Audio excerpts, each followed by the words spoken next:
So today we hear about doubting Thomas. I always think that is an unfair title for Thomas, doubting Thomas. It's a bit of bad press for him really, because he stands for all of us. He represents all of us before Christ and before this amazing, incredible news that his friends, the disciples, are giving him about the risen Christ. Who wouldn't react like Thomas? And I have to admit straight away, I am a bit biased towards Thomas because my second name is Thomas, and if my dad had his way, I would have been called Thomas as my first name, and so I probably would have been called TJ for the rest of my life then. So thank goodness that my mum put her foot down and ended up being called Michael. But Thomas, therefore, is a saint who is my patron and whom I am close to. He is a great example for us about how doubt can strengthen our faith. Because, seriously, who wouldn't react like Thomas when presented with that news? Who wouldn't demand evidence? It's in our nature. We need to demand evidence. We as Catholics, as Catholic Christians, this is what we do. This is what our faith is. We don't blindly follow things. We don't blindly believe. We use our reason as well, and we have the testimony of others. We trust in that, and also other evidence and other things as well. We don't just blindly believe. And an example of that is once when I asked the primary school children to think about this gospel, and I said to them, do you believe everything that I say is true? And God bless them, they all went, yay, we do. And I'm sure they believe everything that Father John says as well, which is great, fantastic. But I went on to get them to think a little bit more, because I then said, so if I told you that Manchester United won the Champions League last season, would you believe me? And you know what the answer is. Of course they said, no, of course not. And then when I asked them why, they basically said, because it's not very credible. It's unbelievable. I'm a United fan, so I can say this, but Man United have been so bad in the last few years that it's unbelievable that they would win the Champions League, and the children knew that. And then when I said, what would you do next though? What would be your next thing to do? And they said they would go and check whether what I said was true or not. They wouldn't just make a snap judgment, but they would ask other people, and they would look on the internet or look in books to check if what I said was true. They wanted evidence. They were looking for evidence. They wanted evidence.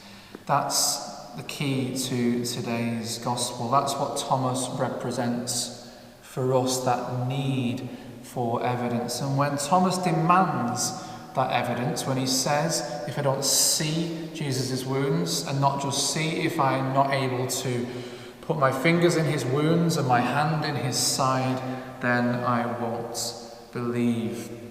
Thomas is demanding evidence. His doubts will go on, as we'll see, to strengthen his faith in the risen Jesus. Because he gets his evidence, doesn't he? Of course he does. Jesus comes into the room again when Thomas is there with all the other disciples, and he offers his wounds to Thomas to look at, and he says, put your hand in my wounds. Now, one thing that sometimes we may gloss over or not notice if we just read the gospel quickly is that it's not actually recorded that Thomas does put his hand in Jesus' wounds. We don't know if he did or not, but it's not recorded, and I like to think that once he saw Jesus, he didn't need to go that extra stage. He immediately sees Jesus for who he is, and he says, my Lord and my God. And what an amazing prayer, what an amazing phrase that is. Traditionally, people have said that prayer, a lot of people have said that prayer when they see the host being consecrated and the chalice being elevated at Mass. They say, "My Lord and my God," because after all, the Eucharist is our evidence. Now, this is our way of seeing Jesus in the flesh, so to speak. This is his gift to us. So, one thing I ask you at home to do today during Mass is when Father John, later on in Mass, elevates the host and then elevates the chalice, to say that prayer with us and with St. Thomas. Say, "My Lord and my God," because we're acknowledging then that we truly do believe in Jesus as the risen Lord, and that Jesus is in the Eucharist coming to meet us. Now, I just want to dwell on one other thing, and that is that phrase, 8 days later. It's another thing we may gloss over a little bit and may pass us by if we read it too quickly. But Jesus appears to one group of disciples. He bursts through the doors, no matter the fact that they were locked, and he is present to them. But of course, Thomas isn't with them then. That's how we get this gift of an account for us to encourage us today. Then there's a gap of 8 days before he comes back again, when Thomas is there.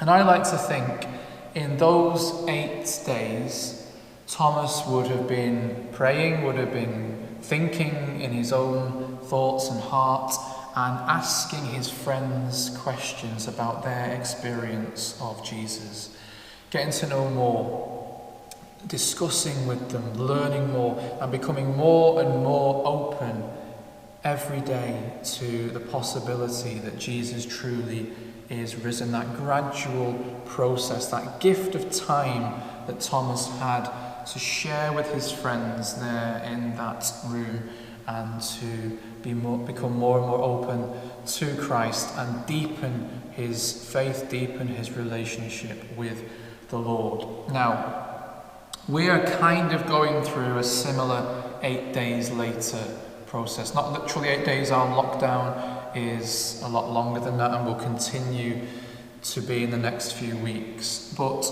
we are staying indoors, just like the disciples. The disciples locked their doors. They were protecting themselves from a potential threat outside. They were living there, just like us as well. The disciples were feeling fear, worry, and anxiety. We may be going through those feelings too, feeling fearful, worried, and anxious. But just like the disciples as well, we have our community around us, and our families and our friends, our community here at St. Catherine's and St. Ambrose, to support us and to deepen our relationship with the Lord. So another thing I ask you to do today in the next few weeks is to talk about Jesus just like those disciples did. I know it's not a very English thing to talk openly about Jesus and about our relationship with him, but it will help us. Talk about him. Talk to your family and friends about where God is in all of this. Try and see where God is. And then, most importantly, listen to God. Pray in the stillness and the quietness. Try and hear what God is saying.